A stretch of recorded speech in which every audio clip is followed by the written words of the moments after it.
আমরা আজ আলোচনা করব 20 ইউনিটের ফুড অ্যান্ড মিলসের লেসন 1 and 2। এখানে বাংলা করি যে মিতা বলতেছে, মা আমাদের কোনো জুস আছে? মা বলতে, দুঃখিত আমাদের কোনো জুস নেই, তুমি কিছু দুধ নিতে পারো। মিতা বলতে, না ধন্যবাদ, আমি কোনো মিল চাই না। আইসক্রিম সম্পর্কে বলো।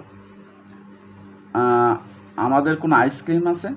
মাম বলতেছে, ভালো, আমাদের কিছু আইসক্রিম আছে, কিন্তু আমি এখন রাতের রান্না করছি, তুমি কিছু আইসক্রিম খেতে পারবে রাতের খাবার পরে।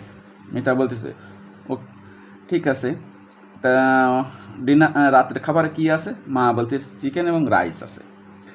এই যে এখানে কিছু এনি ব্যবহার করা হয়েছে এবং সাম। আমাদের এই পাঠের ল্যাঙ্গুয়েজ ফোকাস আছে সাম এবং এনি। কোথায় সাম ব্যবহার করা হয়, কোথায় এনি ব্যবহার করা হয়। Is use of any. Question statement মানে প্রশ্ন যে বাক্যগুলো থাকে মানে সেটা। নেগেটিভ নাবাদক যে বাক্যগুলো থাকে সেখানে এনি ব্যবহার করা হয়। তাহলে কি হলো? প্রশ্ন করতে এনি, নাবাদকতে এনি। কিন্তু এই যে পজিটিভ মানে স্বাভাবিক, যেটা আমরা বিবৃতি বলি, মানে সবসময় যেটা বলি স্বাভাবিকভাবে, সেইটার ক্ষেত্রে সাম ব্যবহার করা হবে। দেখো কী ব্যবহার করছে, do we have any juice? আমাদের কোনো দুধ আছে? এই যে এনি মানে প্রশ্ন করতে জিজ্ঞাসা, এনি ব্যবহার করা হয়েছে।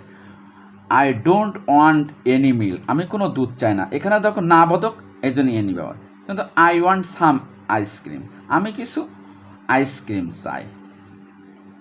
তা এই যে মানে স্বাভাবিক একটা বাক্য, চাই, কিন্তু এখানে প্রশ্ন, এখানে নাবাদক, এই দুটো এনি। তাহলে খেয়াল রাখতে হবে কি, যেখানে না প্রশ্ন এবং নাবাদক আসবে সেখানে এনি, আর যেখানে স্বাভাবিক আসবে এটা সাম।